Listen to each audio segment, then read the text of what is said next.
Here we are once again back with you on Locked On Syracuse. Today, talking about basketball as well as football. We're going to start with football and Steve Linton. He's transferring out. We'll tell you why it's not a big surprise on Locked On Syracuse. It starts right now. Are Locked On Syracuse, your daily podcast on the Syracuse Orange, part of the Locked On Podcast Network. Your team every day.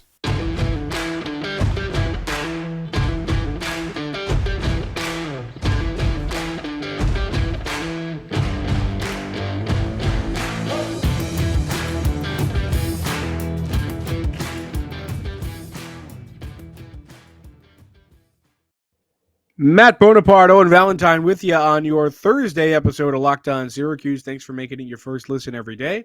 We're free and available wherever you get podcasts. Let's talk Steve Linton. He has entered the portal. The transfer portal has taken away players from football teams more than anything recently with the new rules. I mean, not really new rules, gone through a couple of years of it already, but these semi-new rules of immediate eligibility. You no longer have to wait the 1 year, yada, yada. We all know this.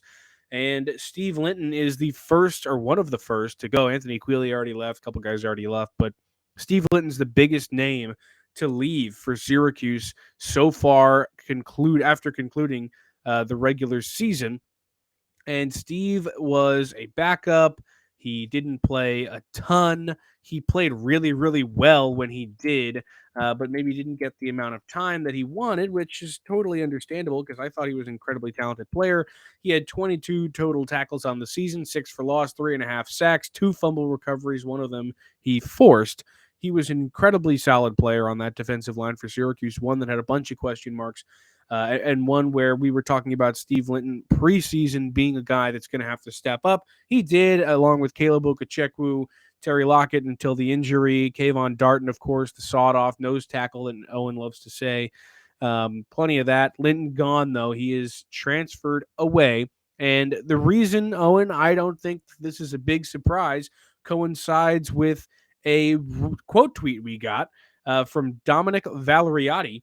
I hope I pronounced that correctly. You know what? I'm just going to read his quote tweet because he encapsulates it pretty well, what I was about to say.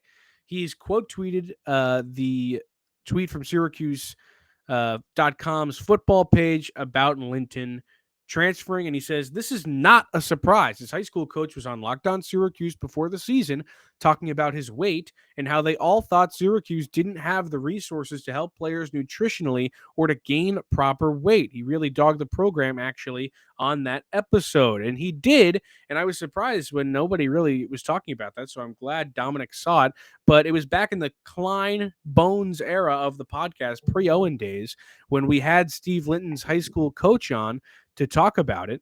And he did dog the Syracuse program a little bit. And he talked about how Syracuse didn't or doesn't have the correct nutritional plan for a lot of athletes. They're not really worried about how much weight their players are putting on. They only get one meal a week or something like that from the program, and they weren't on a strict diet and whatnot. Go back and listen to that episode because it's eye-opening now that Steve has gone. But Owen, what do you think? I think this is the biggest in terms of losses, I think, so far to the portal for Syracuse this season, this offseason, but they're technically in season, whatever you want to phrase it as.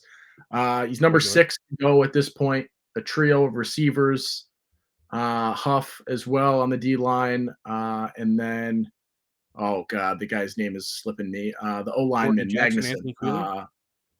Tyler Magnuson hitting the transfer portal as well now. This is the biggest name in terms of relevance for Syracuse, I think, so far. Probably him, Courtney Jackson, maybe, and Courtney Jackson as well. But I think he trumps Jackson in this regard in terms of importance. Was a guy that had an immediate impact this year. Game 1, right? Forced fumble against Cunningham, and you started to see him get comfortable and was familiar in that sort of D-line rotation and being able to play a good amount this season. And I think this hurts. I think he's a guy that you want back. because of you're bringing back a good number of players, but obviously you want to bring back more players. The more the merrier in terms of consistency in this defensive system that is a little bit weird, right? It's not a traditional defense that you're seeing all the time. It's not a defense that you're seeing at top tier programs by any means, but it's a defense that has shown relative success in the time that's been here so far with Tony White at Syracuse. It's one that's going to hurt to replace. There is definitely, I'm sure, a replacement that can be found in the transfer portal. The transfer portal, has been open for a week and a half, 2 weeks, and is already absolutely chaotic.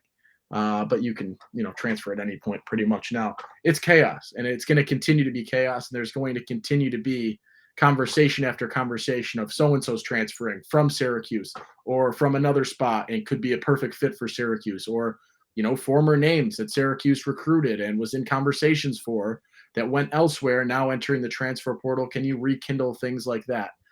This is going to be the ongoing conversation for a while now.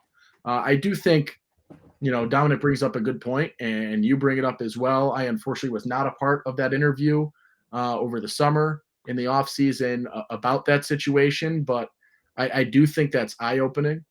I would love, some more insight on it now, because, that is something of concern, right? You're recruiting against, right, Bones? Have you been to Clemson? I have not. You have not. So my sister goes to Clemson. I went to facilities, campus, things like that. For Syracuse to be recruiting in the same conference as that, they've got to be putting in, more in terms of facilities. And I think they are, as they continue to expand in terms of what Manly currently is and some of the other facilities over there, and continuing to expand that. But you need to continue to pump money into the program at a higher rate than I think Syracuse football is. They started to pay coaches and coordinators, which is a big deal for this program taking the next steps. But in terms of facilities, in terms of opportunities like that, right, the things that you don't traditionally see in terms of, right, if you're a fan, you're not typically seeing the meal plans and the dietitian and the nutrition specialists that have to do with this program. But you have to keep that a major factor, because if you scroll on YouTube and search up, I don't know, LSU's nutritional facility, they have a facility for nutrition, and big time schools' nutritional facilities and their cafeterias for athletes only, and that whole dietary plan and the people that they have involved, right? That is the best of the best. That is who you're competing with if you want to get to the level that you want to get to. Even if you want to just get to the next tier of college football, you've got to continue to expand and improve and pump money into that, because this is what people are seeing. And you're comparing yourself to schools that are offering more consistently and are winning more. And you've got to have a way to stand out. And now, initially brought up by a high school coach, and it's loomed large and continued to be an ongoing issue, and something, in theory, that's pressing enough for a player that's getting significant snaps, although split a little bit with Jatius Gear and, some other guys rotating through. But this is a guy that played good number of snaps and is up and out. So something to consider moving forward. Something that I would love to, get in contact with someone to gain some more insight on that, because I do think it's something that could continue to loom large and be of relevance for the Orange. 100%. And I'm actually, as we speak, I'm going to repost that clip on Twitter, because I think it's important for people to see it now that Dominic brings it up. So I'm just going to quote tweet his tweet with that video, just so people can once again see it. Because like you said, it's incredibly important. And I think some people may argue about Syracuse not getting the, same kind of funding that other programs like LSU or Clemson get. And that's probably why they can't have things like that. But I don't know. It doesn't seem like there's any reason to me why they can't have better than whatever Roger Holmes actually said in that video. I'll have to rewatch it because I don't remember everything he said in it. But it was a bit ridiculous. And Yeah, I mean, that's what we got on Steve Linton. So make sure you go to Twitter and watch that video. It'll be on one of our recent tweets. But Yeah. before we go any further and we shift gears and talk basketball, let's talk LinkedIn, man. These days, every new potential hire can feel like a high stakes wager for your small business. You want to be 100% certain that you have access to the best qualified candidates available, and LinkedIn Jobs helps you do that. Go create a free job post on LinkedIn Jobs. Go add the hashtag purple or the purple hashtag hiring frame to your LinkedIn profile and spread the word that you're hiring. Simple tools like screening questions make it easy to focus on candidates with the right skills and experience. You can quickly prioritize who you'd like to interview and hire. It's why small businesses rate LinkedIn Jobs number one, delivering quality hires versus leading competitors. LinkedIn Jobs helps you find the qualified candidates you want to talk to for free. Post your job for free at linkedin.com/lockedoncollege. That's linkedin.com/lockedoncollege to post your job for free. Terms and conditions apply. Whew. All right. It's time for basketball. Syracuse playing Georgetown Saturday inside the Dome. I will be there in the Dome, so if you see me, say hello. I saw a couple Syracuse fans who listened to the pod at the Barclays Center. That was cool. So shout out to Mike Gross, who I saw. But I'll be there in Georgetown. So this upcoming game with Georgetown, the first they've played since, of course, last year's embarrassment. Real embarrassing game last year. Georgetown won 6 basketball games last year. 6. Went 0-19 in conference in the Big East.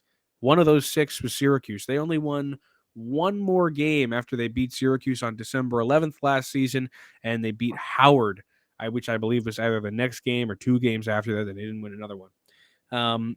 Really disappointing. Terrible loss. I was there at that one as well. I mean, it was brutal. And inexcusable. Joe Girard missed some free throws late. They lost 79-77. It was just terrible. This year, they're 4-5. Georgetown is thus far. They're not very good. Syracuse should clatter them like they should have last year. And against Oakland, they kind of gave me the hope that they might do so. How do you feel about it, Owen? I mean, they have shown that they should win this game. In that Oakland performance and in the way that Georgetown is as a program right now and as a team. This is a team that you should beat and you need to beat, right? It's a team that's dropped the game this season to American, who is 220 in KenPom's rankings right now. It's got 3 losses outside the KenPom top 100.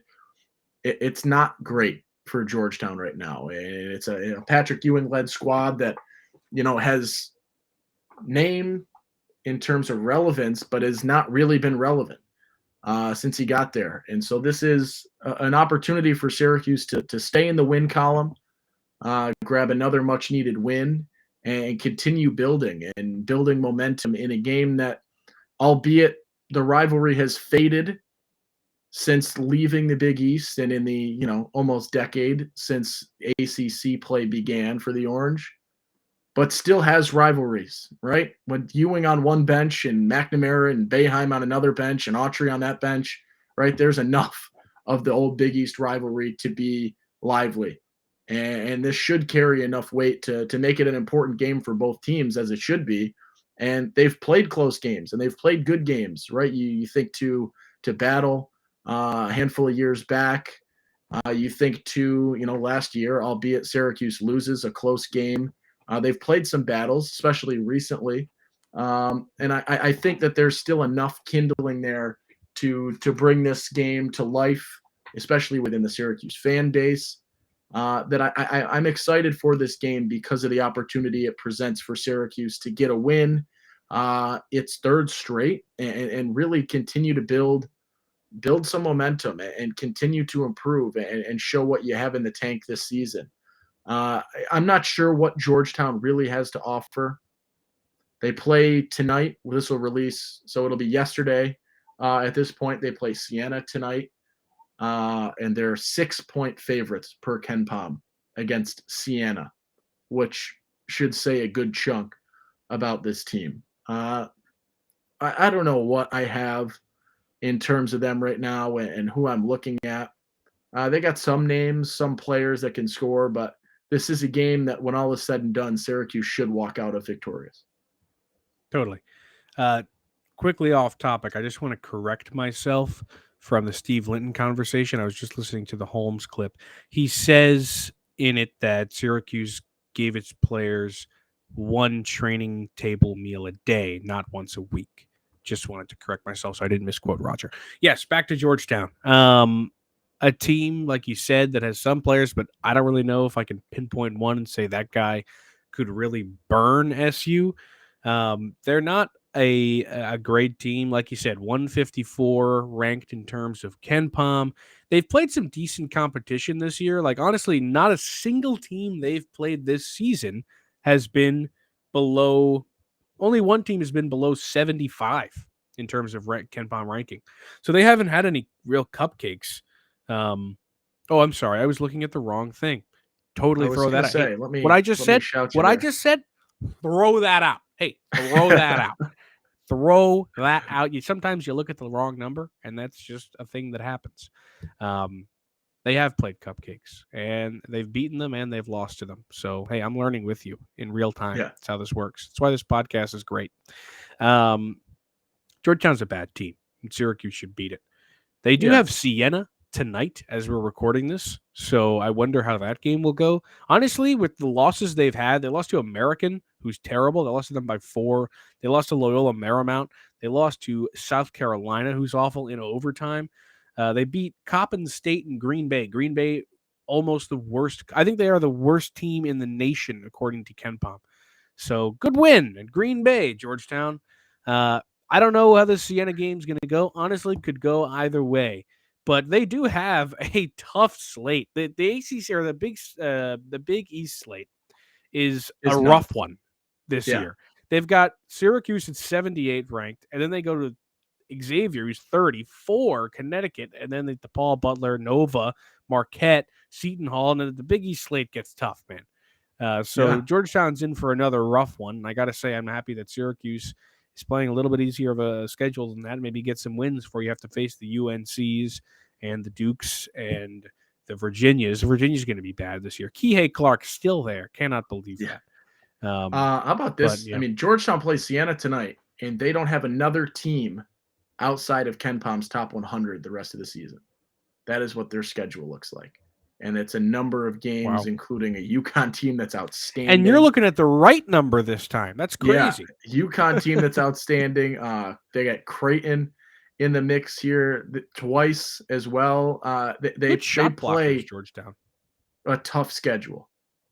In Syracuse, I'm sure they're looking at it as, all right, we're a Georgetown team that's 4-5 at the moment. If we beat Siena, we're 5-5, and Syracuse is our, almost easiest game the rest of the season outside of a stint with DePaul and Butler.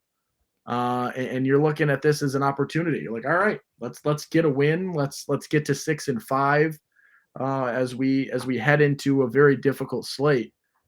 So this is a game that they have circled, I'm sure, in terms of this being, a Syracuse Georgetown game, as well as it being, one of their easiest games left on the schedule.